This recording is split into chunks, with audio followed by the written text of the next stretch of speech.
본 방송에서 제공하는 투자 정보는 투자 판단에 대한 조언입니다. 방송에서 제공하는 주식의 가치, 가격 상승 및 가격 하락에 대해서는 방송사에서 보장하지 않습니다. 시청자 여러분 안녕하십니까. 오늘장 내일장 2부 출발하도록 하겠습니다. 2부에서는 이제 종목 이야기 그리고 여러분의 종목 상담 이어갑니다. 실적들 이제 막바지여서 지금 발표가 되고 있는데요. 다양한 기업들 슈젤도 지금 실적이 안 좋게 나왔고요. 시장 상황을 잠시 뒤에 짚어드리겠지만 지금 코스피 같은 경우에 상승 전환을 했고요. 코스닥도 1% 안쪽으로 낙폭을 줄여가고 있는 상황입니다. 자, 이 가운데에서 코스피가 2100선을 지금 상회하고 있는 모습이고요. 하루간의 흐름을 좀 정리해 보도록 하겠습니다. 보시면 일중 흐름 지금 2090포인트까지 지금 내려갔다가 2100선까지 다시 올라와 있는 상황입니다. 일단 시장 상황이 조금씩 개선이 되고 있는 모습들을 소폭이나마 보여주고 있는데요. 여러분이 궁금하신 종목 상담부터 종목 이야기까지 2부에서 자세히 준비해 보도록 하겠습니다. 100원의 정보 이용료 부과되는 샵 0082번을 통해서 종목 상담 남겨주시면 되고요. 유튜브 채널을 통해서도 함께 하실 수가 있습니다. 유튜브 접속 뒤에 서울경제TV 검색어 입력하시면 다양한 채널들이, 다시 보기 채널들이 열립니다. 그리고 실시간 라이브 채널이 함께 열려 있는데요. 클릭해서 들어오시면 종목 상담 댓글창을 통해서 가능하고요. 여러분의 의견도 남겨주실 수가 있으니까요. 유튜브 채널 많은 이용 부탁드립니다. 코스피 다시 한번 보도록 하겠습니다.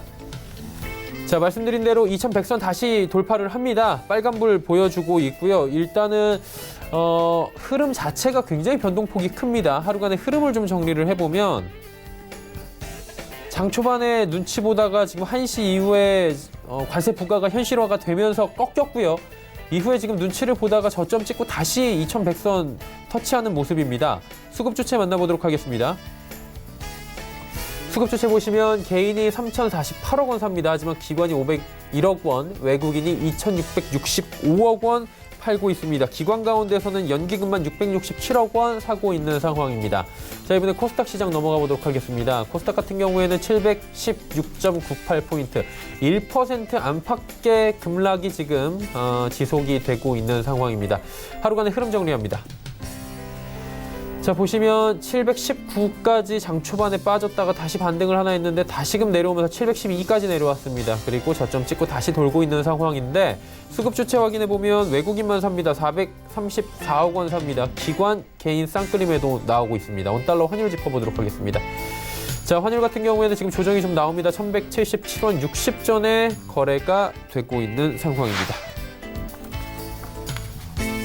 자, 지금 NS쇼핑 전년 동기 대비 41% 빠졌다. 사마페인트도 전년 동기 대비해서 13.9% 오히려 개선이 됐지만 영업적자는 지속되고 있다. 속보들이 실적 시즌 막바지 계속해서 쏟아져 나오고 있는 상황입니다. 금일 본 방송에서 제공해드리는 정보는 투자 판단에 대한 조언일 뿐입니다. 해당 주식의 가치와 수익률 보장해드리지 않는다는 점 참고해 주시기 바랍니다. 마감 전략 함께 짚어보도록 하겠습니다. 유안타증권 설능력 지점의 박진희 부장입니다. 안녕하십니까? 네, 안녕하세요. 시장 어렵습니다, 부장님. 정리 한번 해주시고요. 마감 전략 어렵겠지만 좀 제시를 해주시겠습니까? 네, 시장 아침에 강하게 출발했었습니다만 장중에 마이너스 갔던 시장 다시 지금 현재 플러스로 돌아서 있습니다. 선물이 바닥을 찍고 다시 서서히 좀 회복하는 모습 보실 수가 있겠는데요. 앞서서 정리해 주신 대로 외국인들 매도세 상당히 큽니다. 오늘도 현재 2,600억대, 어제도 2,000억대 매도 있었죠. 코스닥 쪽에서만 매수가 들어오고 있는 모습 보실 수가 있겠고요. 기관은 지속적인 매도하고 있습니다. 어제 옵션 만기 때도 기관은 종가에 폭탄 매도를 날렸었는데요. 오늘도 계속적으로 좀 매도를 하면서 시장 참 힘들어하는 모습 보실 수가 있겠습니다. 특히 환율이 좀 오늘은 좀 하락하고 있습니다만 워낙 급등한 상태라서 좀 부담이 되고 있는 모습 보실 수가 있겠습니다. 정부의 개입 얘기도 나오고 있는 모습 보실 수가 있겠죠. 그래서 조금씩 안정을 찾고 있는 모습입니다. 시장 전체적으로는 변동성 많이 강합니다. 오늘 실적 발표 이어지면서 실적과 관련되어 있는 종목들 급등락 이어지고 있습니다. 특히 콘텐츠 쪽에서 스튜디오 드래곤이나 CJ ENN 급락하는 반면에 게임 쪽에서는 아침에 빠졌던 NC소프트를 기반으로 해서 다른 게임주들 전반적으로 좀 반등을 하면서 실적 발표 이후에 오히려 좀 반등 흐름이 좀 나타나고 있는 모습 보실 수가 있겠고요. 전반적으로 지금 중국과 미국의 무역 협상 오늘 1차하고 내일 한 번 더 만나기로 했습니다. 일단은 그 사이 속에서 지금 현재 1시를 기점으로 해서 무역 관세가 좀 발효가 되는 모습이죠. 10%에서 25%로. 근데 그 내용을 자세히 보실 필요가 있겠습니다. 일단 뭐 미국 기준이 아니라 중국 출발 기준이라고 하죠. 중국 출발해서 그 시간부터 출발해서 배로 미국까지 도착하는데 한 달가량 걸립니다. 실질적으로 알고 보면 한 달이라는 유예를 뒀다라고 보실 수가 있겠죠. 그래서 그 시간 동안에 어떤 협상이 좀 더 이어질지, 특히 6월 달에 G20 회담에서 만나게 되면은 어떤 내용으로 좀 이어질지 좀 지켜볼 필요가 있겠습니다. 다만 시장이 지금 최악을 조금 피하고자 하는 움직임이지만 실질적으로 내일 만났을 때 뭔가 합의점을 좀 찾기는 좀 어렵지 않겠나.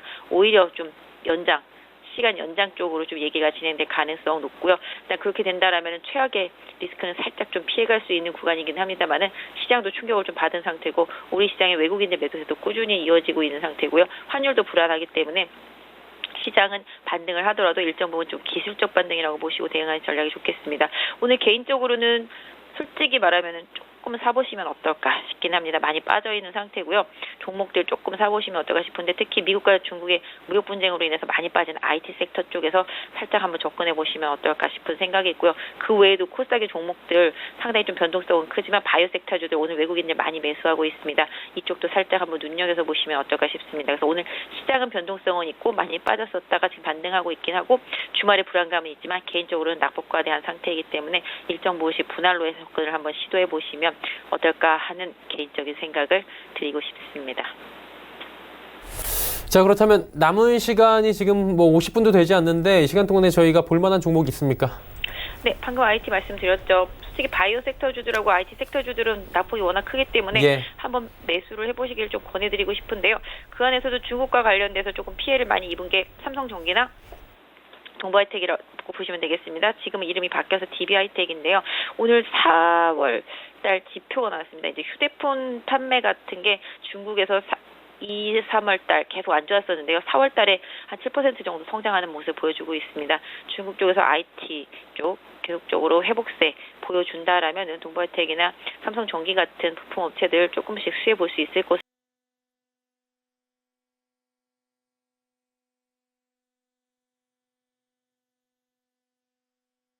같은 경우 서서히 실제 회복 가능성에 대한 기대감 실어볼 수 있겠습니다.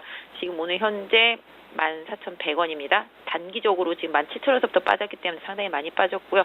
개인적으로 14,000원을 기준으로 해서 조금 분할 매수 해보시면 어떨까 싶고요. 손절선은 좀 밑으로 많이 잡았습니다. 한 13,000원 정도? 네, 그렇게 잡도록 하겠고 단기적인 고점이 17,000원 부근을 1차적인 저항대로 하는 목표가로 설정해서 대응해보시고요. 지수는 많이 올라간다 해도 2,150에서 2,180선 이 정도 1차적인 좀 저항선 보시면서 종목 대응하셨으면 좋겠습니다. 네, DB하이텍에 대해서 매수가 현재 가격대에서 분할 매수 말씀을 해주셨습니다. 자, 오늘 말씀은 여기까지 듣겠습니다. 고맙습니다. 네, 감사합니다. 유한타증권 설릉역 지점의 박진희 부장과 함께했습니다.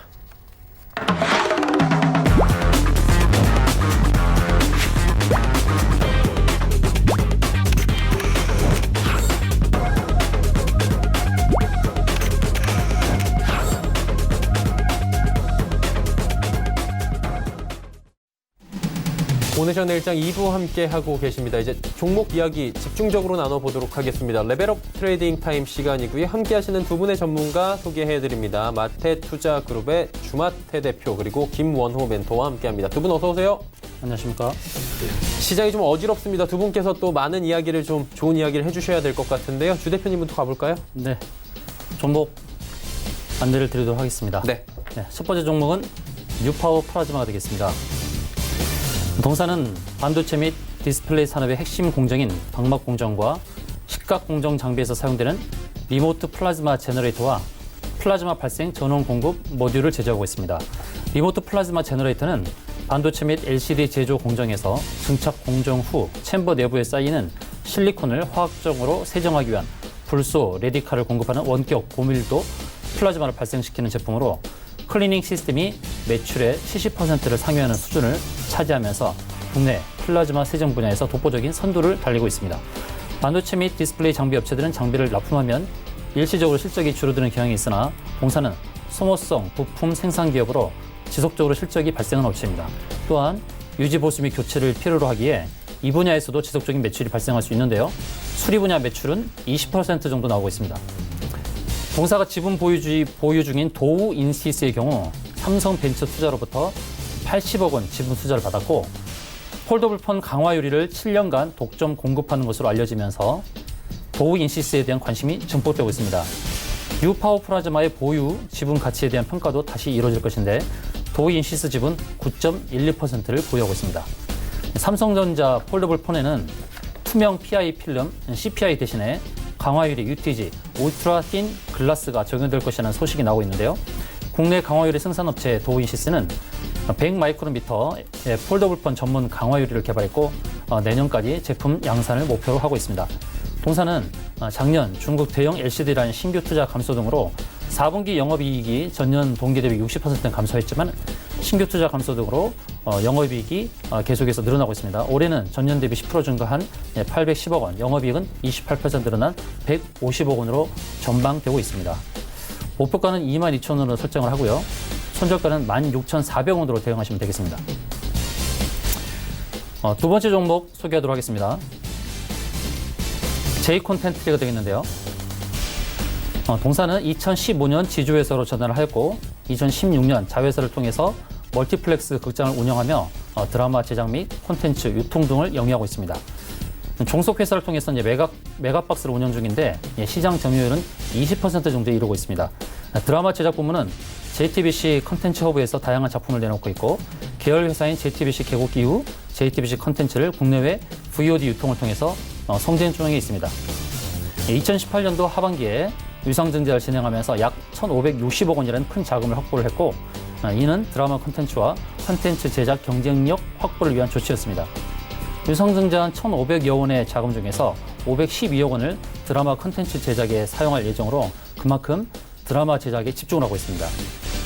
올 하반기에 텐트폴 드라마 2개를 출시할 예정이라고 하는데 텐트폴이란 기업의 한 해의 사업을 판가름할 대작이라고 보면 되겠는데요. 제작비는 거의 회당 10억 원을 들 정도로 상당히 공을 들여 준비 중인 것으로 알려지고 있습니다. 여러분도 잘 아시는 스카이캐슬은 J콘텐츠의 텐트폴 드라마 성공의 일부분에 지나지 않을까 싶을 정도로 하반기에 출시되는 드라마에 대한 기대가 높다고 볼 수 있습니다. 올해 하반기 2편의 드라마 그리고 내년에 텐트폴 드라마 2편씩 제작 예정인데 이에 대한 기대가 큰 편이고요. 영화 부문의 경우에는 메가박스가 20%의 점유율을 기록하면서 안정적인 수익을 안겨다주는 일종의 캐시카우 역할을 톡톡히 하고 있습니다. 10,000원을 유지하던 영화표가 작년에 들어서 11,000원으로 가격이 상승하면서 매출 역시 증가하고 있습니다. 메가박스가 안정적인 수익을 유지해주는 가운데 드라마 부문에서 경쟁력이 증가하는 것과 또한 광고 수익, 그리고 해외 세일즈가 발생하는 것 등 상당히 긍정적인 요소가 많다고 볼 수 있겠습니다. 매수가는 이제 종가 부분에서 이제 매수를 실행해 주시면 좋겠고 목표가는 6,400원, 손절가는 5,100원을 설정하도록 하겠습니다. 세 번째 종목 소개하겠습니다. 제닉이 되겠는데요. 국내 최초로 주름 개선 기능성 하이드로겔 마스크팩을 탄생시킨 기업으로 일명 하요미 마스크팩으로 유명해진 회사입니다. 동사의 R&D 센터에서는 글로벌 트렌드에 맞는 신소재, 신제형을 연구하고 있으며 첨단 생명공학을 기반으로 미래지향적인 차세대 제품을 개발하는 데 전념을 하고 있습니다. 마스크팩 분야에서 세계 1위가 되고자 하는 목표로 제품을 개발하고 있는 가운데 아모레 퍼시픽의 ODM 부문 최우수 협력사로 2년 연속 선정되는 등 품질과 기술력, 지속 가능 경영 분야에서 좋은 평가를 받고 있는 기업입니다. 중국 상해의 신공장을 확장하고 한중 화장품 동시 생산이 가능한 설비 및 시스템을 구축하는 등 글로벌 경쟁력을 키워나가는 데 박차를 가하고 있습니다. 공사는 시트 마스크 제조 공정을 전자동화했는데요. 100% 자동화 생산으로 인해 제조 전 공정에 사람의 손이 닿지 않아서 매우 위생적일 뿐만 아니라 생산 능력까지 향상되는 효과가 있다고 합니다. 제닉의 박철홍 대표는 2018년 7월에 신임 대표가 됐는데요. 중국을 비롯한 다양한 해외 시장에 브랜드를 진출시켜 단기간 내 성공을 이끌어낸 이력이 있는 만큼 제닉이 마스크팩 분야에서 경쟁력을 갖추는 데 있어서 적임자로 평가를 받고 있습니다. 리더스 코스메틱, 닥터 글로덤 등에서 대표를 역임한 바가 있습니다. 최근 한국관광공사가 중국 관광객 1,800만 이상을 유치하겠다라고 이제 목표로 내셨는데요.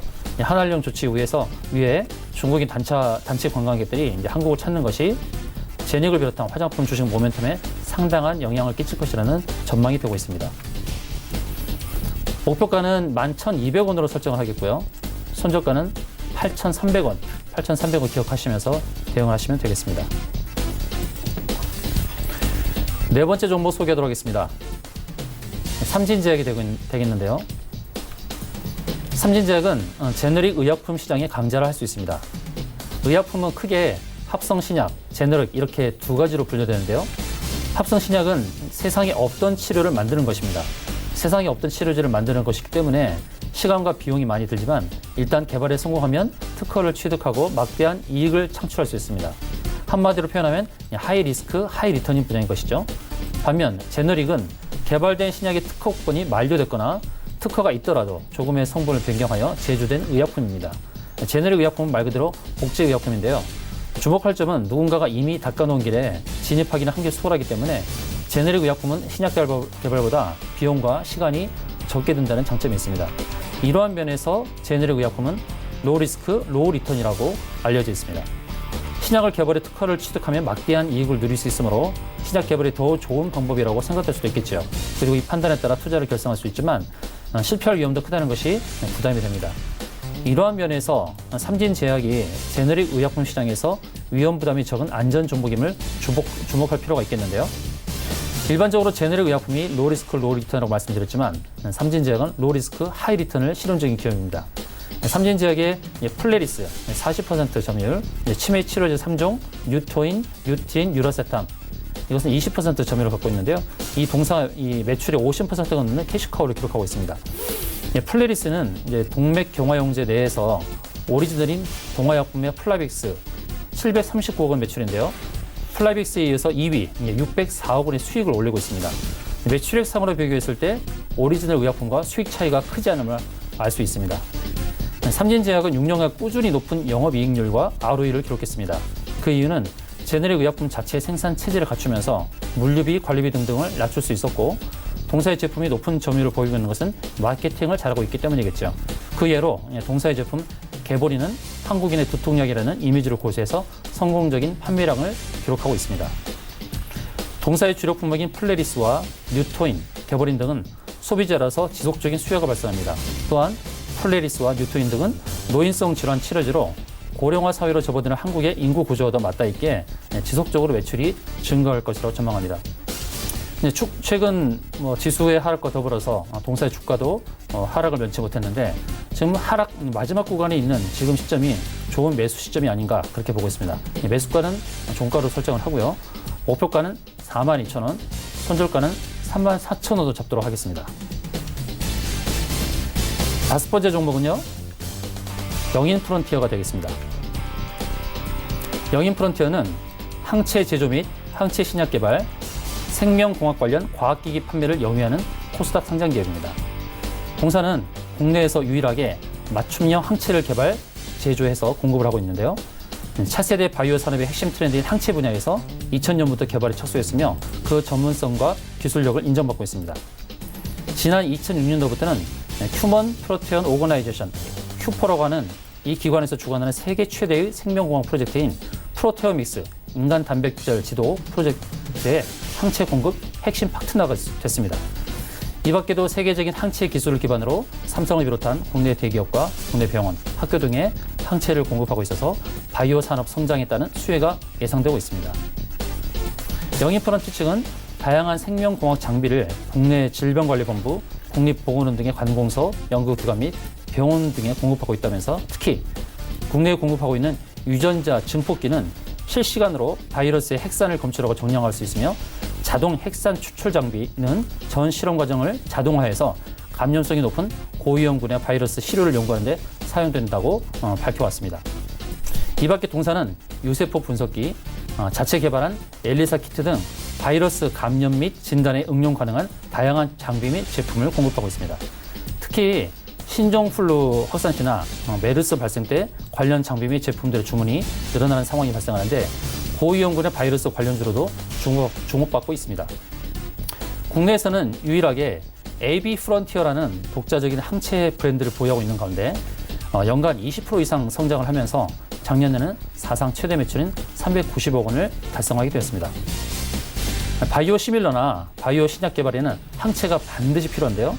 신약 개발이 지속될수록 동사의 항체와 관련된 매출은 늘어날 수밖에 없는 상황이라고 말씀드릴 수 있겠습니다. 목표가는 1,200원으로 설정을 하고요. 손절가는 7,300원을 잡고 대응하도록 하겠습니다. 네, 영인 프론티어까지 5종목에 대한 이야기 상세하게 들어봤습니다. 신세계 실적이 올라와 있습니다. 1분기 영업이익은 1,100억 원, 2.9%가 감소했다라고 지금 공시가 됐는데 주가는 지금 빨간불을 켜주면서 다시 올라가고 있는 상황 참고하시면 될 것 같고요. 김원호 멘토 이제 연결합니다. 멘토님 어떤 종목 가볼까요? 예, 제가 준비한 첫 번째 종목은요, 애경산업입니다. 아시겠지만 치약하고 비누, 그다음에 기타 세제를 만들면서 최근에 화장품 제조업을 또 같이 하면서 지금 사업이 확대되고 있는 그런 기업이죠. 주요 브랜드로는 스파크하고 캐라시스, 그다음에 2080 치약, 트리오, 그다음에 최근에 AG20하고 루나라는 걸 런칭을 했죠. 자, 생활용품 사업 부문에서 1인 가구들이 자주 이용하는 생활 밀착형 채널의 판매 채널의 특성에 맞춰서 전용 제품을 개발 공급을 위해 R&D와 마케팅의 투자를 강화하고 있는 현 시점, 그리고 중국 시장의 브랜드 인지도를 강화를 통해서 왕흥 마케팅을 시행하고 있죠. 그리고 미국과 일본 홈쇼핑 등에 입점을 하면서 사업 영역을 확대하고 있습니다. 2019년 1사분기 실적 기준은 시장 기대치보다는 조금 하회한 그런 모습을 보였지만 연결 기준으로 매출 및 영업이익은 5.5% 상승한 1,788억의 매출과 230억의 영업이익을 달성을 했습니다. 화장품 수출 및 면세점의 판매가 급증되면서 38%에서 23%까지 상승하는 그런 모습을 보였는데, 홈쇼핑 매출이 좀 전반적으로 좀 하락하면서 기대치에 조금 하회를 했습니다. 그러나 올 2분기에는 더 크게 기대되는 수익이 달성이 가능할 걸로 보여지고요. 특히 중국 6대 온라인 내수몰 입점이 확정이 된 상황이고요. 오프라인 채널 확보 등을 통해서 중국 판매 채널 확대에 집중하고 있기 때문에 더욱더 실적과 영업이 급증할 걸로 보여집니다. 자, 핵심 사업이 지금 고성장 전망이 되고 있고요.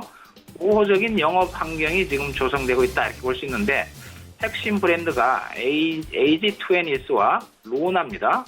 이 국내외 채널을 확대에 지금 집중하고 있고요.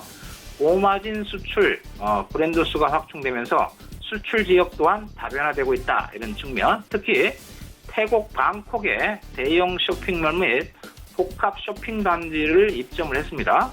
그래서 화장품 업계에서는 태국 시장을 제2의 K-뷰티라고 이야기를 하죠. 그만큼 새로운 전성기가 될 수 있는 기회의 땅으로 부각되는 나라가 태국입니다. 여하튼 지금 현재 가격을 보시면요, 5만 원대에서 지금 등락을 주고 있는데, 기술적인 부분을 접근을 해보시면 최근에 이 미중 무역 갈등으로 인한 중국 소비주가 일단 전반적으로 많이 하락한 모습을 보임에도 불구하고 지금 5만 원대에서 견조한 모습을 보이고 있습니다. 오늘 현재가가 지금 5만 900원인데요.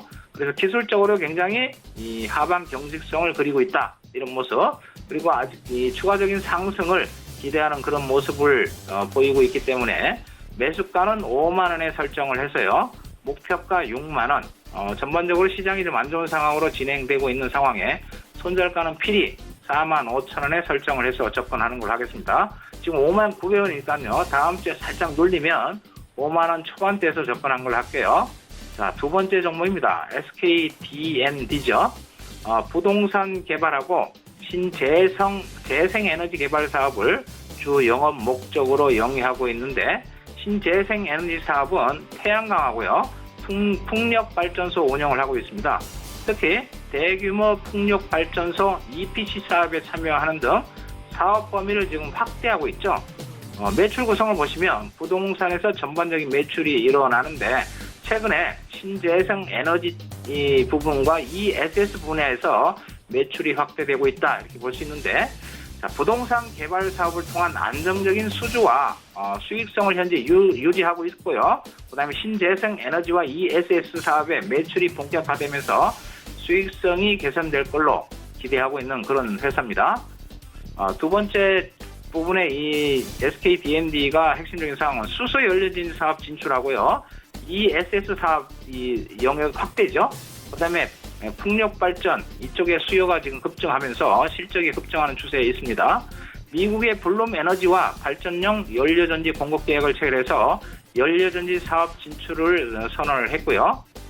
삼표 시멘트와 그다음에 강원도 삼척 삼표 시멘트 공장에 전력 수요 관리용 에너지 저장 장치인 ESS 계약을 체결을 했습니다. 올 초까지요. 누적 기준으로 800메가와트 규모의 ESS 설치에 산업용 ESS 시장에서 1위 입지를 굳건히 할 계획을 갖고 있는 그런 회사입니다. 세계적으로 지금 보시면 신재생 에너지 전환이 지금 가속화되면서 풍력 발전소의 수요가 급증하는 추세에 놓여 있기 때문에 2019년 1분기 실적 전망은 매출과 영업이익이 전년 동기 대비 78%에서 615% 증가할 전망으로 보여집니다. 기술적으로 보시면 앞서 설명드렸던 애경 산업처럼 견조한 흐름을 보이고 있습니다. 아직까지 주가가 강한 탄력을 보이고 있지는 않지만 시장 전반적인 상황에 하락하지도 않는 그런 모습을 보이고 있습니다. 그래서 현재가가 지금 3350원인데요. 3만원대에서는 매수를 한번 접근을 해보시고 단기적인 목표가는 35,000원으로 설정을 하겠습니다. 그리고 이제 손절가는 좀 짧게요. 28,400원인데 아직까지는 이 시세 탄력이 좀 약하지만 한번 손출할 수 있는 그런 가능성이 보여지기 때문에 추천주로 준비를 했고요. 세 번째 종목입니다. 아모 그린텍이죠. 아모 그린텍. 첨단 소재하고 기능성 부품 및 환경 에너지 시스템의 사업 영역을 가진 소재 부품 전문 기업입니다. 사업부는요. 첨단 소재 부문, 즉 고효율성 자성 소재와 방열 또는 나노 멤브런스 소재를 하고 있는 첨단 소재 부문이 있고요. 기능성 부품 부문이 있습니다. 연성 PCB라든지 망막 필름 등을 개발하는 기능성 부품 부문, 그리고 마지막에 환경 에너지 시스템 부문이 있는데 ESS와 그다음에 수처리와 공기청정기, 그다음에 환기 시스템 등을 개발하고 있는데 직접 재산권이 1,070여 건을 보유한 기술 경쟁력을 보유하고 있는 그런 회사다 이렇게 볼 수 있습니다.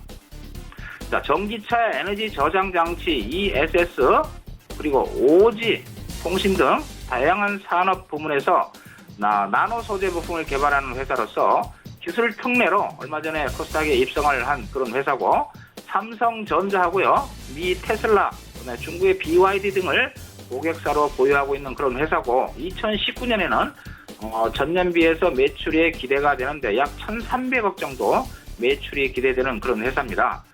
특히할 부분은 4차 산업의 핵심 부품 및 소재 개발을 통한 실적 성장세가 기대된다 이렇게 볼 수 있는데, 나노 소재를 활용한 전기차라든지 오지 그리고 에너지 저장 장치 등 차세대 IT 분야의 부품을 연구 개발하고 있고요.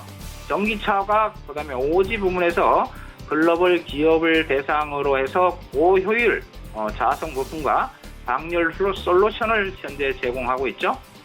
그리고 폴더폰 등장에 맞춰서 플렉서블 배터리와 미세먼지를 걸러주는 역할을 하는 벤트 차량용 공기청정기를 얘기합니다. 등의 제품도 개발에 마무리 단계에 있다 이렇게 볼 수 있습니다. 그래서 2019년에는 성장과 영업이익이 흑자 전망이 기대되는 그런 회사고요. 기술적으로 보시면 어제 장중에 급등을 했다가 밀린 상황이죠. 밀려있다가 오늘 아침까지는 그렇게 강한 모습을 보이지 않았으나 장중에 단기적으로 급등하는 모습을 보였습니다. 제가 지금 매수가를 9,000원 초반대에 지금 가지고 왔는데 현재가 지금 1,350원이죠. 추격 매수보다는 다음 주 눌림을 통해서 9,200원대 정도 접근을 해보시고요. 손절가는 앞에 있는 저점이 8,570원입니다. 그래서 8,570원을 하회하는 8,500원의 손절가를 설정을 하시고, 단기적으로 지금 오늘 11,300원까지 왔죠? 300원까지 갔는데 그 고점을 돌파하는 11,600원, 11,700원 정도까지의 이 분출은 가능하다 이렇게 보시고, 현재가 좀 상승을 좀 많이 하고 있는 상황이기 때문에 다음 주 눌림을 통한 접근 권하드립니다. 자, 네 번째 종목입니다. 바이오 업체 중에서 하나를 골랐습니다. 지난번에도 한번 했던 종목인데 비피도입니다. 국내에 이제 유일한 마이크로바이옴 연구개발 전문 기업인데, 마이크로바이옴 이래서 이제 최근에 굉장히 핫 이슈가 되고 있는 자주 접하는 그런 단어입니다. 즉 장내 미생물이죠. 자, 마이크로바이옴의 수는 순수한 인체의 세포 수보다 2배 이상 많고 유전자 수는 100배 이상 많습니다. 그러다 보니까 미생물을 빼놓고 인간의 유전자를 논할 수 없을 정도로 제2의 게놈이라고 부르는 게 마이크로바이옴이죠. 그런데 이 마이크로바이옴의 연구 개발을 하는 국내 유일한 회사고요. 마이크로바이옴은 유익균하고요, 유해균이 생성되는 원리, 그다음에 질병 간의 연관성 등을 분석을 할 수 있는데 이걸 토대로 해서 신약 개발 및 불치병 치료법 연구에 폭넓게 지금 활용되고 있는 그런 분야입니다. 또한 식품과 화장품, 그다음에 이 신약으로서의 치료제 개발도 지금 확대되고 있죠. 그래서 대표적인 상품은 지그넉 대표가 이끄는 30년간 이 분야의 전문가인 이 대표가 연구 과제를 통해서 국내 특허 17건, 그다음에 논문을 한 170여 건에 등재를 하고 있는 그런 기술력 있는 회사죠. 자, 타 마이크로바이옴 회사와의 차별성을 갖고 있는데요. 비피도 기반 기술, 즉 인체 유리한 핵심 균주인 비피도 박테리움 비피덤, BGN4와 그다음에 비피도 박테리움 롱검 BORI, 이게 미국 FDA의 신규 식품 원료로 지금 등재가 되고 있는 상황이죠. 대표적인 게 지그넉 비피더스, 이게 코트라 주간 4세대 세계 인류 상품으로 선정되는 성과를 이뤘습니다.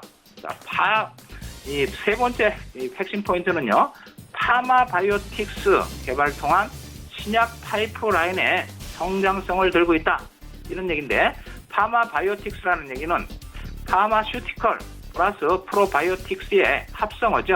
그래서 의료용으로 사용 가능한 인체 내 마이크로바이옴 기술, 지금 현재 강원도 홍천에요, 35,000리터 규모의 배양기 및 전문 생산 시설 기반으로 해서 마이크로바이옴 관련 연구를 지금 진행되고 있죠. 이게 정부 연구 개발 과제로 지금 참여하고 있습니다.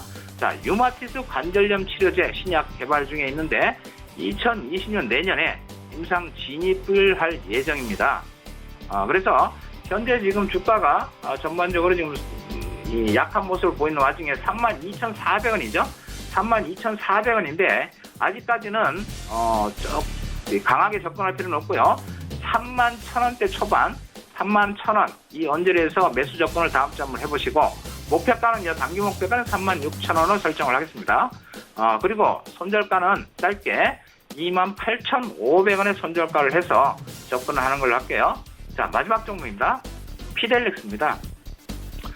피델렉스는요, 메모리 반도체 중에서 저전력을 요구하는 모바일 폰에 사용되는 PS램 및 LPSD램, 그다음에 DDR을 생산하는 업체입니다. 자, 모바일 D램 적용 범위가요, 현재 스마트폰으로 확대되면서 최근에 성과가 잇따르면서 매출 상승과 함께 수익성 개선 속도가 아주 빠르게 진행되고 있는 그런 회사죠. 2018년 12월 기준 매출액은 23.35%를 증가했고요. 영업이익은 103.8%, 당기 순이익은 621%를 증가하면서 급증하는 모습을 보였는데, 자, 지금은 5G 세대죠. 5G의 도입과 그다음에 사물 인터넷 환경 확대로 인해서 이 모바일 메모리 수요 증가가 기대되고요. 중국 정부의 반도체 투자 확대 정책에 따라서 중국의 동심 반도체 유한공사가 있는데 그 지분율을 보유한 이 피델렉스의 이 실적이 수혜를 입을 걸로 보여집니다. 자, 지금 미중 무역 갈등이 심화되고 있는데 미중 무역 전쟁의 반사 이익이 기대되고요. 정부 정책의 수혜가 될 걸로 보여지는데, 미중 무역 악화로 인해서 미국 반도체 회사인 마이크론의 중국 내 판매 금지를 유도하고 있죠, 중국에서. 그리고 우리나라 정부에서는 반도체 이 펠리서치에 대한 정부의 육성 정책에 대한 거기에 대한 수혜가 기대된다, 이렇게 볼 수 있습니다. 오늘 2,065원에 하고 있죠. 어제 전일에 이 강한 하락 속에서도 강한 모습을 보였고요. 오늘은 어제 강한 흐름 속에 잠시 쉬어가는 흐름이라고 보시고요. 오늘 이 종가로 매수해서 가져가는 전략 전해드리겠습니다. 악보점이 2,225원인데 그 부분을 돌파한다면 2,440원까지 열고요. 손절가는 1,830원에 설정을 해서 종가로 접근한 걸로 하겠습니다. 예, 이상입니다.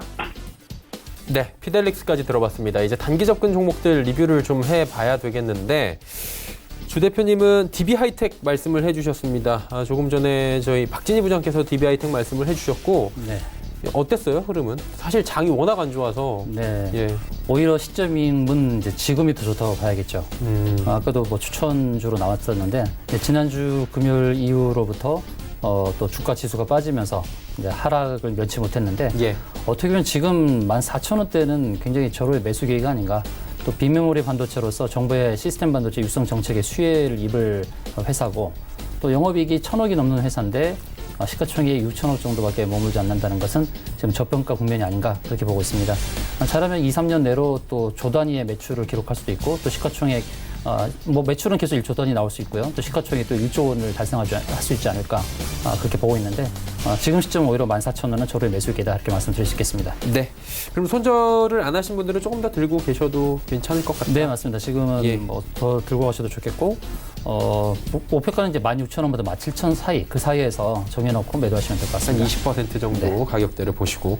자, 그러면 오늘 사실 좀 부담스러우실 것 같았는데 시장이 지금 살짝 도는 분위기예요. 코스피가 한 5포인트 정도 올라오고 있고요. 코스닥 역시 0.12% 정도 낙폭 거의 뭐 1%였는데 저희 2부 시작할 때 거의 다 회복을 했거든요. 뭐 간단하게 꼭 오늘은 아니더라도 관심 있게 볼 만한 종목이 있으면 추천해 주시겠습니까? 단기적으로. 네. 단기적으로 이제 제가 드렸던 5개 종목 중에서 이제 J 콘텐트리라는 종목을 말씀드릴 수 있겠는데 예. 오늘 마이너스 5%의 하락 조정이 나오고 있거든요. 근데 앞으로 이제 드라마 편성도 늘어나고 또 메가박스를 운영을 하고 있는데 그런 그 영화라든지 드라마에서의 성장성, 매출 증대를 감안했을 때 지금 조정은 저로의 매수 기회가 아닌가 그렇게 보고 있습니다. 5,380원인데요. 5,300원, 5,400원 사이에서 매수를 하시는 게 좋겠고 목표가는 아까 말씀드렸던 6,400원, 6,400원을 기억하시면서 대응하시면 좋겠습니다. 네, 알겠습니다. J 콘텐트리 말씀을 해 주셨습니다. 매수권 종가 손절가 5,100원 지켜달라 말씀해 주셨고요. 김원호 멘토께서는 일동제약 말씀해 주셨는데 역시나 뭐 마찬가지로 시장 상황이 좋지 못했기 때문에 어땠는지 궁금합니다. 어땠어요? 예, 전일에 코스닥이 폭락을 했는데, 물론 거래소 시장도 폭락을 했죠. 그래서 특히 전반적인 부분은 제약 바이오업체들의 하락률이 굉장히 컸습니다. 거기에 이제 상대적으로 좀 덜 빠졌지만, 그래도 일동제약 같은 경우 단기 추천주로 언급을 드렸는데, 추천가 대비 뭐 한 4% 정도 밀려있는 그런 흐름이죠. 자, 일동제약은 지금 현재 시가총액이 4,700억이죠. 그리고 매출이 사상 최대의 실적을 이뤘습니다. 매출액 5,040억, 예, 사상 최대 실적입니다. 그리고 영업이익이 288억입니다. 그리고 전반적으로 일반 의약품 및 신규 산업으로서 펩타이드 항암 치료제라든지 B형 간염 치료제 등 여러 가지 신약 파이프라인을 갖고 있고요. 그리고 이제 코스메슈티컬 그래서 그 브랜드인 퍼스트트랩 이것이 대만 헬스 뷰티 스토어에 입점 계약을 했죠. 그리고 중국 최대 온라인 쇼핑몰인 타오바오의 왕원초청 브랜드 설명회를 하면서 해외 진출에 개척 상황에 놓여 있다 이렇게 보여지고요. 그래서 특히 이 회사가 가지고 있는 신약 파이프라인의 이 가능성이 굉장히 개인적으로는 굉장히 높게 쳐준다 이런 말씀드리는데 대표적인 게 표적 항암제 IDF 11774하고요. 그다음에 IDX 1197 이게 지금 임상 1상이 진행 중인데 이게 성공적으로 마무리될 걸로 기대되고 그 결과에 대한 이 가능성이 조만간에 나오지 않겠나 이렇게 보여집니다. 자, 암 유발할 수 있는 인자가 여러 가지가 있는데 그 중에 특히 HIF라고 해서 그것을 선택적으로 억제하는 항암제, 그리고 암세포의 DNA 손상을 재차 복구하는 효소 PARP를 표적으로 해서 암세포 증식을 억제하는 현재 비임상 중인데 이 종양에서 비임상에서 아주 탁월한 표적성과 억제성을 보였기 때문에 이러한 신약 파이프라인을 가지고 있음에도 불구하고 그리고 기본적으로 5천억 이상의 매출과 영업이익이 300억 원에 육박하는 이러한 종목이 현재 시가총액이 474,700억이라는 얘기는 굉장히 저평가돼 있다 이렇게 볼 수 있습니다. 그래서 지금 매수 추천가가 지난주에 21,750원이었죠. 종가 매수. 현재 2850원, 2900원 왔다 갔다 하고 있는데 단기적으로 접근하시는 분은요, 2만 원의 손절가를 정하시고 접근하시고요. 길게 보시는 분들은 꾸준히 갖고 가시면 좋은 결과가 있을 걸로 생각합니다. 네, 이상입니다.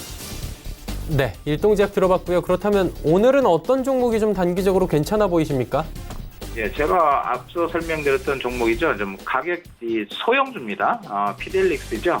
피델릭스 같은 경우에 좀 소형주다 보니까 주가가 왔다 갔다 하고 있는데 전일의 강한 상승, 그다음에 강한 상승 뒤에 오늘 쉬는 흐름이죠. 피델릭스라는 종목, 모바일용 메모리 수요가 앞으로 굉장히 증가될 걸로 보여지고, 그리고 미중 무역 전쟁의 이 수혜주, 그다음에 정부 정책의 수혜주, 그다음에 현재 지금 차트의 구성 요소는 단기적으로 접근해도 무난한 종목으로 보여집니다. 그래서 2,000원짜리이기 때문에 비중을 많이 실어서는 안 되고요. 매수가는 그냥 종가로 매수해 가지고 가져가시는 전략. 특히 유념하실 부분은 손절가죠. 손절가는 1,830원으로 설정을 하겠습니다. 1차는 2,225원이죠. 지난 악고점. 그 다음에 최종 목표가는 거기를 돌파한다면 2,440원을 목표로 해서 가져가는 전략 드릴게요. 자, 피델릭스였습니다. 네, 피델릭스 이번 주 단기 접근 종목으로 말씀해 주셨습니다. 오늘 시장의 특징을 좀 살펴봐야 될 것 같습니다. 주 대표님은 어떤 종목이 좀 특징적으로 보이십니까? 네, 오늘 뭐 여러 종목들 특징적으로 상한가도 나오고 그러는데 예.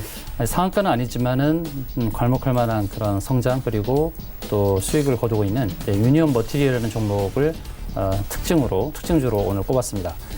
동사는 이제 프라이트 마그네트 관련주인데요. 자동차 연비 향상에 필요한 그 모터에 들어가는 핵심 소재가 이제 페라이트 마그네트인데 갈수록 이제 자동차 그 연비 향상에 대해서 연구는 또 활발해지고 있고 또 동사가 개발하고 있는 페라이트 마그네트의 소재가 많이 활용될 것으로 보고 있습니다. 그리고 최근에는 또 비메모리 핵심 기술을 개발하면서 이제 주가가 강세를 보이고 있는데요. 국책과제를 최근 3월에 완성을 했는데 탄화 규소에 관련된 기술입니다. 독보적인 기술, 그 기술의 개발과 더불어서 비메모리 반도체 관련주로 편입이 되고 있습니다. 이렇게 상승이 크게 나와버리게 되면 이제 어디서 매도해야 되냐 그것에 대해서 고민을 하실 수가 있습니다. 만약에 이 동종목을 갖고 계신다고 한다면은 지금 현재 2,700원 선인데요. 지금 일봉의 흐름상에서는 지금 매물대 위에서 안착을 하고 있고 일봉 위에서는 이제 저항대를 뚫고 가는 그런 흐름으로 보이고 있고요. 여기 주봉상에서도 지금 매물대 위에 자리를 잡고 있습니다. 그래서 지금 보면은 이제 2,700원 선에서 갈 수 있는 좀 저항대는 이제 3,500원 선으로 보고 있거든요. 이 동종목을 갖고 계신 분은 손절가는 2,300원을 꼭 기억하고 대응을 해주시고 목표가는 3,400원에서 3,500원까지 보고 잘 보유를 하시면 되겠다는 말씀 드리겠습니다. 네. 김원호 멘토님은 오늘 시장에 어떤 종목을 좀 특징적으로 꼽아주시겠습니까? 예, 지금 상한가 간 종목이죠. 예. 대유 AP입니다. 자동차 부품 중에 스티어링 휠 전문 생산업체죠. 기아차, 현대차, 그리고 한국 GM하고 거래를 하고 있으며 일본의 에어백 업체인 아사모리와 교류를 통해서 미쓰비시 자동차에 스티어링 휠을 납품하는 회사죠. 그리고 최근에는 사업 다각화 측면에서 에어백 업체인 아사모리와 교류를 통해서 미쓰비시의 자동차 스티어링 휠을 납품함과 동시에 휠과 에어백을 동시에 납품할 수 있는 그러한 모듈 시장 개척을 하고 있다 이런 말씀드리고요. 2018년 기준으로 매출과 영업이익은 완만한 상승을 했고요. 스티어링 휠의 단가 인상 및 고객사를 다변을 통해서 실적이 향상되는 그런 분위기입니다. 자, 그런데 오늘 급등하게 된 배경은 뭐냐면요. 탄소 나노 튜브 기술이 지금 보유하고 있다. 이래서 오늘 이 강한 상승을 오전부터 했습니다. 자, 꿈의 소재인 그램핀이죠, 그램핀. 최근에 지금 급등하고 있는 그 관련주. 그 다음에 탄소 나노 튜브, 죄송합니다. 이 탄소 나노 소재의 이러한 부분이, 소재에 속하는 이러한 부분들이 부각되면서 지금 오늘 대부분의 상한가 종목들이 상보라든지 휘닉스 소재, LMS, 대유 AP, 포함해서 이러한 기술 소재 부분 업체들이 지금 강한 상승을 보여주고 있죠. 그래서 오늘 상한가 간 종목이기 때문에 월요일날 접근하기는 사실 좀 부담이 됩니다. 악고점이 7,800원이죠. 상장 공모가가 3,000원입니다. 3,000원에서 7,800원 갔다가 강한 이 하락 와중에 앞서 언급드렸던 그러한 이슈로 인해서 오늘 상한가 안착하는 흐름인데 추격 매수 관점이 아니고요. 지금 이 그램핑 관련 주들이 지금 시작한 지 벌써 한 2주가 넘었습니다. 2주가 넘었죠. 그러면서 지금 확장 일로에 지금 놓여 있는 상황이기 때문에 고점에 추격 매수해서 실적과 무관하게 움직이는 종목들이 대단히 많기 때문에 조심해서 접근을 하시고, 이 종목은 신규 추천주는 아니고요. 악고점 7,800원에서 물량을 받을 걸로 생각을 되어지기 때문에 현재 보유하고 계신 분들은 7,800원을 돌파하는지 여부, 그다음에 저항되는지 여부를 체크하셔서 대응해 주시면 되겠습니다. 네, 이상입니다. 네, 알겠습니다. 특징주까지 살펴봤습니다. 이제 종목 상담 바로 이어가 보도록 하겠습니다. 첫 번째 종목부터 바로 출발하도록 하겠습니다. 오늘 준비된 첫 번째 종목은 드림텍 6131번님의 문자고요. 16,000원에 비중 30%. 매수가 대비해서 지금 한 30% 이상 수익이신 것 같은데요? 네, 드림텍 좋은 종목, 좋은 지점에서 잘 매수를 하신 것 같습니다. 네, 드림텍은 회사 이름에서도 알 수 있듯이 꿈의 기술을 현실화시킨다는 그런 이념으로 세워진 회사이고요. 지금 영업이익은 400억 정도 나오는 회사입니다. 계속해서 내년에는 올해는 500억, 내년에는 600억 이런 식으로 영업이익이 성장한다라는 지금 리포트를 내놓고 있는데 16,000원에 매수를 하셨으니까 30% 이익 구간이시긴 한데요. 그러나 지금 동사의 성장성을 봤을 때는 신고가 행진을 계속 이어갈 수 있다 이렇게 보고 있습니다. 지금 16,000원대 사셨던 그 구간에서 다른 분들은 이제 매수를 저울질하신 분들은 조금 조정을 보이기를 기다리고 있지만 조정을 보여주고 있지 않습니다. 기다리는 조정은 오지 않는 거죠. 동사가 제가 볼 때는 25,000원대까지 무난한 상승이 나오지 않을까 그렇게 보고 있습니다. 25,000원대가 보유하셨다가 그때 목표대로 이익 실현을 하시면 좋겠네요.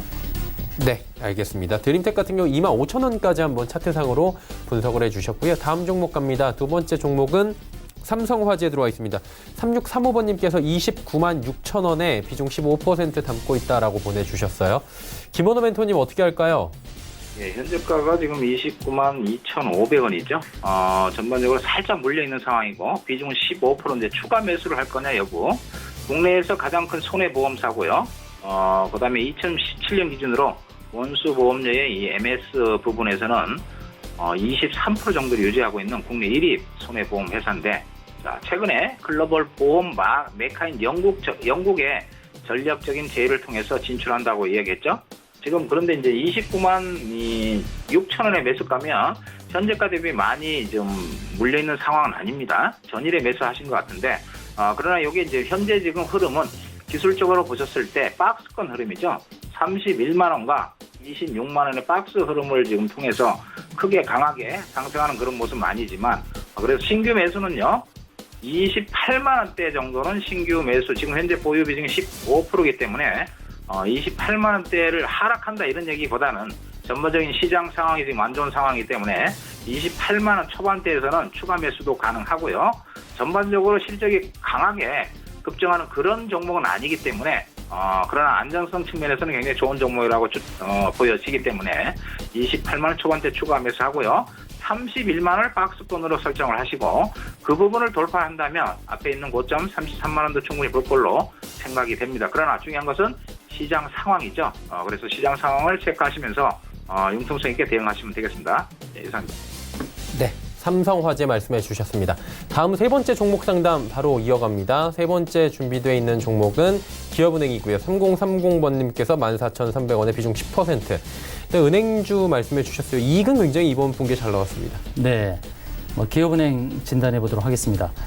영업이익도 순이익도 또 매출액도 이제 증가하는 그런 흐름을 보여줬는데 전체 주가 지수가 약세를 지금 면치 못하고 있는 가운데 동사도 이제 하락이 나오고 있습니다. 이 시가총액이 8조나 되는 좀 무거운 종목이라 할 수 있겠죠. 그래서 지수 측면에서의 흐름과 궤를 같이 한다고 볼 수 있기 때문에 다음 주에 좀 반등이 나와준다면, 월화 사이에 반등이 나와준다면 매수하셨던 금방 14,300원에서 14,500원까지의 반등이 나올 수 있지 않을까 그렇게 보고 있습니다. 하지만 지수의 모습을 봤을 때는 지지를 받기 위한 더 아래로의 더 저점 탐색 구간이 필요하다고 보고 있습니다. 그래서 반등이 나오다 하더라도 다시금 또 무너질 수 있는 그런 흐름이거든요. 지수의 흐름과 같이 한다면 그렇게 볼 수 있다는 거죠. 그러므로 기술적인 반등이 14,500원 정도까지 나온다면 거기서 매도로 정리해 주는 게 좋겠다 이렇게 말씀드리겠습니다. 네, 기업은행 말씀해 주셨습니다. 4477번님의 문자 가기 전에 영보화학의 지금 올해 1분기 영업이익이 전년 동기 대비 233%나 급증했다라고 또 26억 원 이익에 대해서 실적 속보가 나와 있습니다. 다음 가보도록 하겠습니다. 이번 진성TC고요. 4477번님께서 매수가 8,500원에 비중 20% 말씀해 주셨습니다. 김원호 멘토님, 진성TC 어떻습니까? 예, 현재가가 지금 9,000원, 9,110원이네요. 매수하고 한 5% 정도 수익 난 상황이고, 건설 중장비에 이제 부품을 납품하는 회사죠. 건설 중장비 시장 최대 생산업체가 미국의 캐터필러라는 회사인데, 그 회사와 국내 부산 인프라코어, 해외 볼보 코리아, 볼보 코리아 등의 현재 부품을 납품하는 그런 회사고요. 2018년 기준으로 매출과 영업이익이 굉장히 크게 성장한 그런 모습을 보여주고 있습니다. 현재 시가총액이 지금 2천억이 살짝 넘네요. 2천억 정도, 2,048억인데 실적 비해서는 굉장히 지금 저평가돼 있다 이렇게 보여지는데 2018년 기준으로 280억의 당기순이익, 275억의 영업이익을 순이익을 달성한 그런 회사인데 최근에 지금 매수가 하시고 나서 최근에 이제 기관과 외국인의 수급이 들어오면서 단기적으로 급등한 모습인데 그리고 시장이 지금 이 전체 시장이 빠지면서 최근에 좀 빠진 모습을 하고 있죠. 그러나 실적이 일단 기본적으로 되고요. 향후 상황도 긍정적인 모습이 보여지기 때문에 중기로 보신다면 11,000원 이상은 충분히 갈 걸로 보여집니다. 그래서 일단은 매수가를 손절을 잡으시고요. 손절이 아니고 익절컷 잡으시고 이제 홀딩 전략 드릴게요. 그러나 이 다음 주에는 한번 반등을 재차 시도할 걸로 보여지는데 그럴 경우 앞에 있는 고점 얼마 전에 샀던 그 고점 거기하고 그다음에 이 강하게 들어왔던 외국인과 기관의 매도 여부 체크하면서 단기적인 대응을 하시면 되겠네요. 예, 이상입니다. 네, 진성TC 종목 상담까지 이어가 봤습니다. 이제 마감지수 함께 정리해 보도록 하겠습니다. 코스피부터 만나보죠. 코스피가 2109포인트대까지 올라왔습니다. 다시 반등에 성공을 했고요. 2110포인트대까지 지금 터치를 하려고 하는 움직임인데 하루간의 흐름을 코스피 정리해 보도록 하겠습니다. 뭐 약간 요란하게 움직이죠. 2123포인트 출발해서 좀 눈치 보기 하면서 2100포인트 초반까지 밀렸다가 다시 2117까지 올라갔다가 이때부터 쭉 빠져 내려갑니다. 그리고 무역 협상 지금 뭐 연장됐다 소식 들려오면서 중국이 함께 맞대응하겠다라는 얘기가 나온 게 1시 정도였는데 그때부터 시장 부러집니다. 2100선 잠시 무너졌다가 지금 V자 모양으로 회복하는 모습 작게 쌍바닥 그렸네요. 일중에 올라오는데 수급 주체 만나보도록 하죠. 오늘 기관의 매도 물량 많이 줄어들었습니다. 기관의 매도 물량은 192억 원대까지 줄어들었고 연기금이 특히 839억 원이나 순매수해줍니다. 그리고 외국인도 3,047억 원 지금 팔고 있고요. 개인만 지금 3,119억 원 강하게 또 오늘 시장에서 매수합니다. 시총 상위주들 살펴보도록 하겠습니다. 삼성전자 상승폭을 조금 더 키우면서 43,000원대까지 올라왔고요. SK하이닉스가 낙폭 많이 줄였습니다. 1.97%대까지 낙폭 줄였고 현대차도 13만 원 회복하고 셀트리온도 20만 원 회복합니다. 다음 살펴보도록 하죠. 자, LG화학, 신한지주 상승하는 가운데 현대모비스와 SK텔레콤, 포스코 빠지는데 현대모비스와 SK텔레콤도 낙폭이 크지 않고요. 포스코만 1.43% 정도 빠집니다. 다음 살펴볼까요?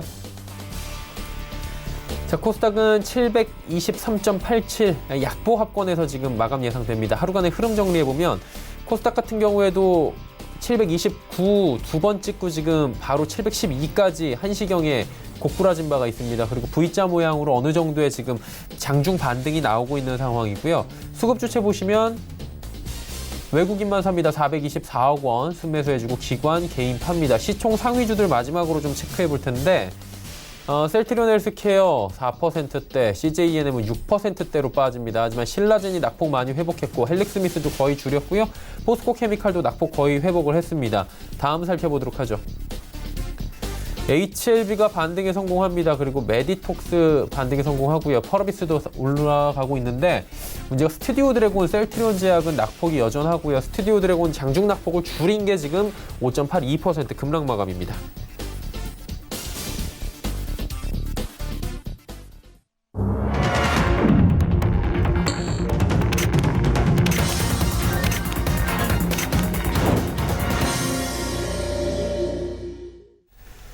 자, 한 주간의 시장이 모두 마무리가 됐습니다. 이번 한 주 굉장히 급박하게 돌아갔고요. 힘든 시장이었고 대응하기는 더더욱 어려운 시장이었습니다. 자, 어떻게 보셨는지 한번 여쭤보도록 하죠. 주 대표님 어떻게 보셨습니까, 시장? 네, 지난주 이 시간에도 가급적이면 현금화 관점에서 말씀을 드렸거든요. 근데 지금도 마찬가지입니다. 지금 주변 상황이 그렇게 녹록지 않고 뭐 환율 부분도 그렇고 또 무역 전쟁 그 부분도 아직 마무리가 되지 않았고 또 하락하면서 어제 오늘 거래량이 크게 느는 것도 그렇게 썩 좋아 보이지 않습니다. 다음 주 초에 기술적 반등이 나와준다면 거기서는 또 종목을 정리를 많이 해주시는 게 좋겠다 그렇게 말씀을 드리고요. 반등이 나오더라도 또 하락을 할 수 있는 그렇던 위치에 굉장히 불안한 위치에 놓여져 있습니다. 지난주부터 일주일 동안 무려 5%, 6% 지수 측면에서 그렇게 일주일 만에 빠져버렸는데 앞으로 예를 들어 5%, 6%도 빠져버리면 2000선도 위협받을 수 있는 상황입니다. 그러므로 기술적 반등이 주어진다면 그 기회를 타서 종목들을 정리해 주시는 것으로 그렇게 안내를 드리겠습니다. 네, 알겠습니다. 김원호 멘토님은 시장 어떻게 보셨습니까? 예, 어제는 선물과 옵션 만기죠. 옵션 만기다 보니까 어떤 특수성을 감안하더라도 전일의 특이한 상황 부분은 뭐냐면 개인 투자자들이 현물을 8천억 이상 샀죠.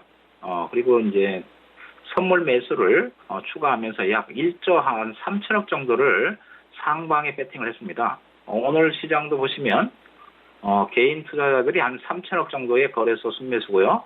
그리고 제가 지난주, 지지난주에 언급드렸던 부분이 뭐냐면 외국인들의 선물의 매도가 지금 현재 한 4만에서 5만 개 정도 가지고 있는데 그게 그러면서 이제 주식은 샀었죠.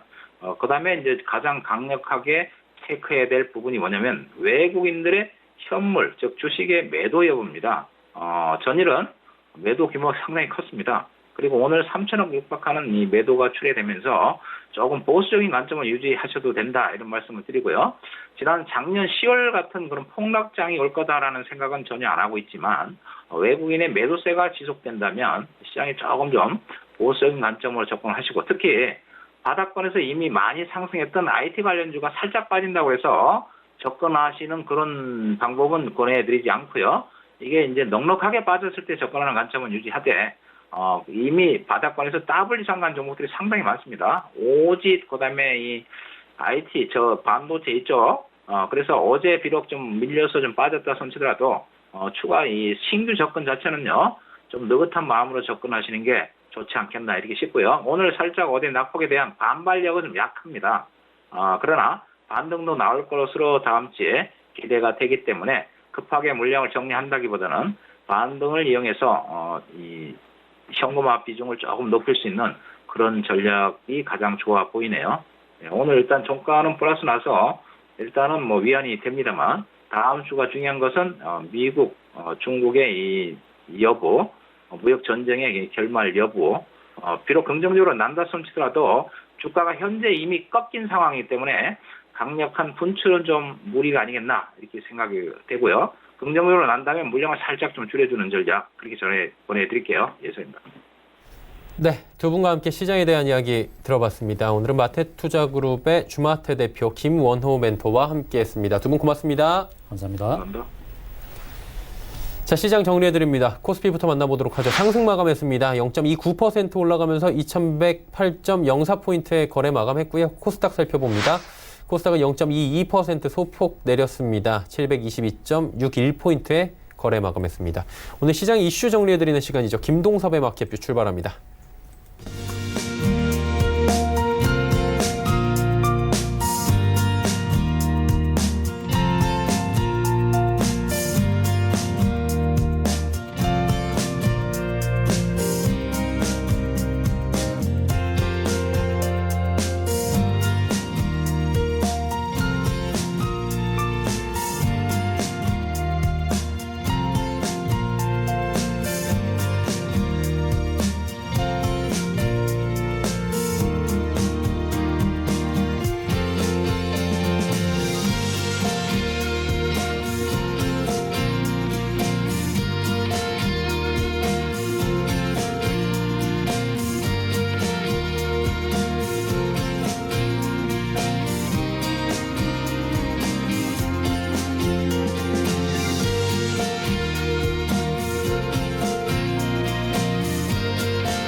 안녕하세요.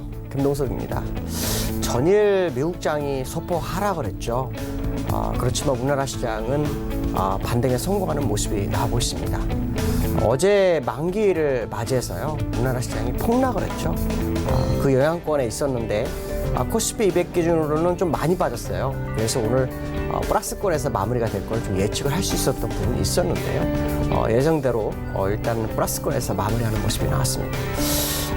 지금 시장을 모습을 보시면 외국인과 기관이 쌍끌이 매도를 합니다. 오늘 보시면 매도를 하다 마지막에 기관이 매수로 전환을 했어요. 특히 연금에 840억을 사면서 플러스 금액을 나타냈는데요. 이걸 믿으시면 안 됩니다. 지금부터 수량을 보라고 말씀드렸는데 수량을 보시면은 200만 주 넘게 팔았습니다. 그러니까 지금은 어떻게 보면은 대형주를 사서 기관이 매수를 한 것처럼 보인 거다. 결국 매도 국면에 지속되고 있는 그런 상황이다라고 해석을 한번 좀 해볼 수 있고요. 다만 이제 선물에서 외국인이 어저께 매도를 했다가 매수를 했고 기관이 매수를 해서 방향성을 선회하는 것이 아닐까라는 생각을 일부 해볼 수 있는 부분은 있죠. 그렇지만 어저께 하락의 깊이가 너무 컸기 때문에 반등을 들어가더라도 바닥에서의 움직임이 좀 나와야 됩니다. 그러나 그렇지 못한다면 결국 시장이 흔들릴 수밖에 없는 구조로 갈 수밖에 없지 않나라는 생각을 해봐야 될 것 같고요. 오랜 기간 고점에서 머물렀다가 약간 밀리는 그런 상황입니다. 물론 고점이란 것이 예전의 최고점에 비해서보다는 한참 미치지만 어쨌든 바닥에서 올라와서 움직였던 부분이었기 때문에 하락했을 때 깊은 하락이 들어오면 반등이 될 때 바로 들어오질 않는다. 좀 더 지켜볼 필요성이 있지 않을까라고 말씀드릴 수 있을 것 같습니다. 원달러에 대한 얘기 꼭 해드려야 될 것 같습니다. 어저께 원달러가요, 최고치가 시기역에서는요, 1185원까지 갔었어요. 그러고 난 다음에 오늘은 1177원에 끝났죠. 오늘은 약간 2원 80원 하락한 걸로 보이지만 어쨌든 기술적으로 상당히 좀 높이 올랐습니다. 아마도 오늘은 우리나라 관계기관에서 좀 시장에 관여를 하지 않았을까라는 생각이 좀 듭니다. 물론 개인적인 생각이죠. 왜냐하면 이주열 하는 총재가 미국의 무역전쟁, 무역협상에 대한 부분을 언급하는 그런 모습이 기자회견에서 나왔었기 때문에요. 이런 부분을 본다면 원달러도 어느 정도 관여를 했을 소지를 좀 열어두고 보셔야 될 것 같습니다. 그러나 중요한 것은 뭐냐면 지금 원달러의 차트는요, 굉장히 무시무시한 차트입니다. 이게 무슨 말이냐면 요 세 번째 봉우리를 너무 쉽게 돌파를 했고요. 그 자리에서 지지력을 주고 다시 바운딩을 줬어요. 5주선이 올라오는 공간이라는 거죠. 이게 무슨 말이냐면 이격을 만들어주면서 가는 겁니다. 그러니까 사실 오늘 마지막에 조정을 좀 준 것은 어떻게 보면 이격을 줄이기 위한 과정. 물론 다음 주도 일시적인 조정을 좀 줄 수는 있습니다. 그러나 분명한 것은 뭐냐면 추세선을 돌파하고 지난번 이 저점에서 올라갔던 그 파동을 새롭게 만드는 과정이다라고 판단한다면 아직 원달러의 상승이 마감했을 확률이 약간 줄어든다, 부족하다, 마감하지 않았을 확률이 굉장히 높다라고 판단하는 게 좋겠고요. 자, 그 얘기는 무슨 말이냐면 위험 자산이 여전히 시장으로서는 부담스러운 상황이 연출될 수 있다라는 생각을 해봐야 될 것 같습니다. 자, 글로벌 이슈에 대해서 보도록 하죠. 글로벌 이슈는요, 미국에 대해서 봐야 되겠죠. 어저께도 무역협상에 대한 불확실성이 미국장을 흔들었어요. 장중한 때 1.7% 정도 빠졌다가 올라왔습니다. 양운안에 진입하다가 올라왔죠. FSP 여기 들어오면 이제 밀린다, 그런 말씀 드렸는데요.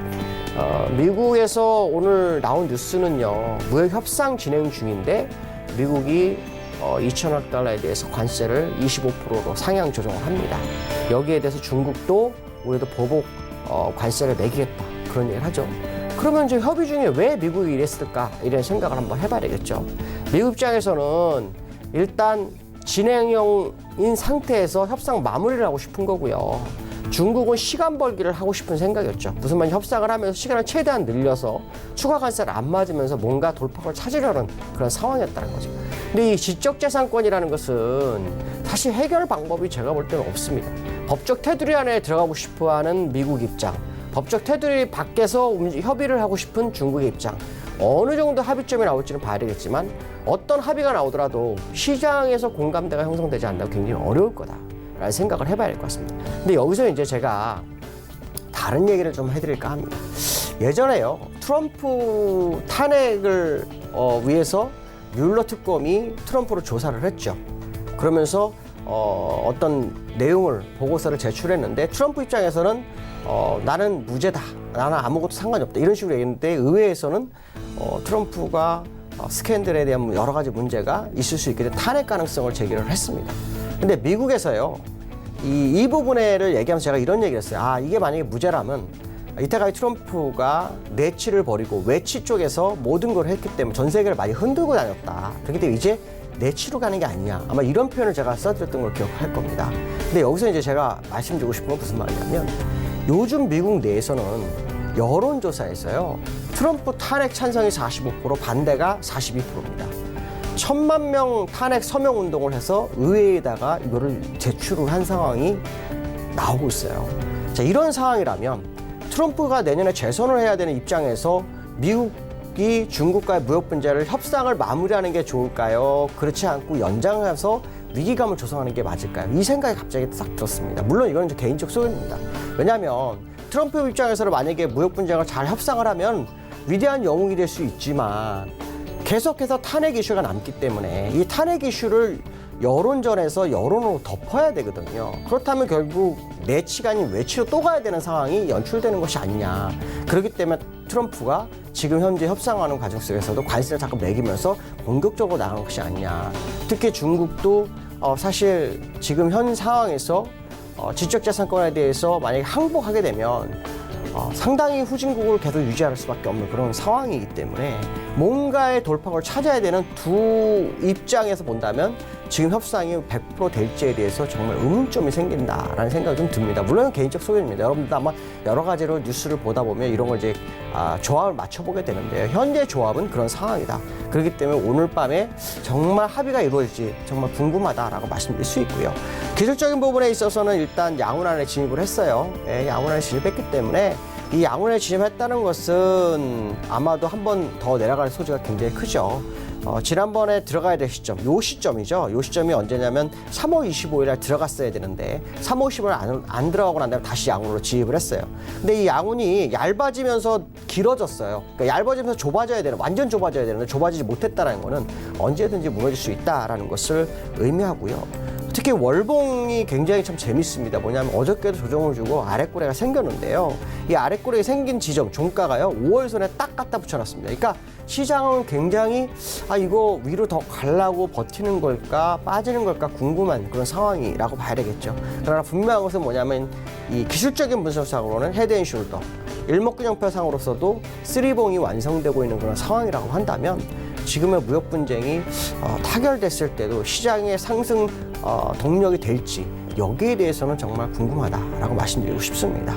자, 국내장에 대해서 한번 두 번째 이슈를 말씀드리도록 하겠습니다. 두 번째 이슈는요, 제가 2101포인트 요 지점이 굉장히 중요하다라고 했는데 밑에 하단에 나가지 않았네요. 왜냐하면 어저께 장대 음봉이 나왔어요. 일반적으로 장대 음봉이 나오면요, 마르조브 음봉이 나오면 그 다음날 갭상승을 띱니다. 근데 어저께 음봉이 나왔기 때문에 갭상승 뛰었다 다시 내려왔죠. 그 상태에서 전일 종가를 안 무너뜨리면서 지지를 하게 되면 일단 시장에서는 하방 경직성에 대한 얘기가 나올 수 있습니다. 이 하방 경직성이 나올까에 대한 생각을 해봐야 되는데 사실은 깨졌다가 올라왔죠. 또 중국장 같은 경우는 2.7%까지 올라오고 있기 때문에 우리나라 시장이 이제 월요일날 기대가 되겠다라는 생각을 많이 할 수 있는 공간이기도 합니다. 근데 이제 우리가 여기서 기술적으로 여러 가지 접근을 해봐야 할 필요성이 있습니다. 왜냐하면 지난번에 이 지점에서 양훈을 뚫고 들어가다가 올라왔죠. 그렇기 때문에 사실 이번 지지는요, 이 지점, 그러니까 제가 선을 그어드릴게요. 이 지점에서 지지가 완성이 됐어야 됩니다. 근데 그 지점 지정이 완성이 되지 않고 오늘 갭상승을 했지만 그 지점에 맞고 떨어진 상황이 됐죠. 자, 그 얘기 무슨 말이냐면 하방 압력이 이제 거세지는 구간에 접어든 겁니다. 그러니까 적어도 만약에 여기서 바운딩이 들어오려면 2, 3일 횡보를 하면서 2125포인트를 가파르게 올라서야 됩니다. 그게 올라서지 못하면 올라서도 결국은 또 밀리는 공간에 기술적으로 접어드는 코스피의 위치가 됐다는 거죠. 특히 아까 수급적으로 외국인이나 기관이 매도를 하고 있는 그런 상황. 원달러가 1178원, 77원, 뭐 1185원까지도 가는 그런 상황이라면 원달러가 최소한 1125원 밑으로 떨어지는지가 봐야 됩니다. 1115원 이상, 1125원, 예, 그 밑으로 떨어지는 모습이 확연하게 드러나야만이 사실 위험자산은 갈 수 있다.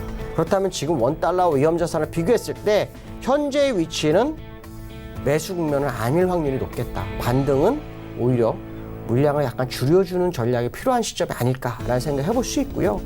그 얘기는 계속해서 2101포인트가 무너지지 않는 선에서의 움직임이 관측돼야 되고 2125포인트 돌파가 빠르게 진행되는지가 필요한 시점이라는 것을 확인하는 그런 구간이 나올 거다라는 생각을 해봐야 될 것 같습니다. 어려운 시간대입니다. 그러나 그래도 좀 지켜보는 전략이 좀 필요하지 않을까 이렇게 말씀드릴 수 있을 것 같습니다. 오늘 여기까지 하겠습니다. 감사합니다.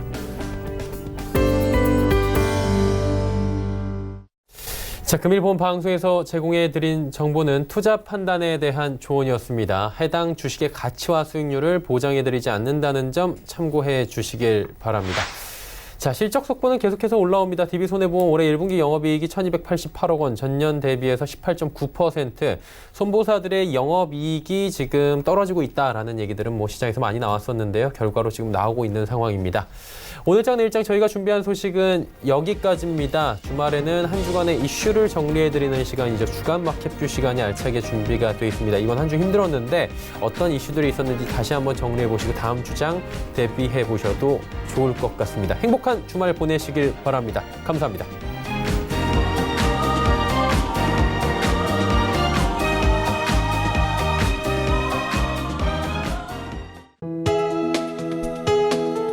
본 방송에서 제공하는 투자 정보는 투자 판단에 대한 조언입니다.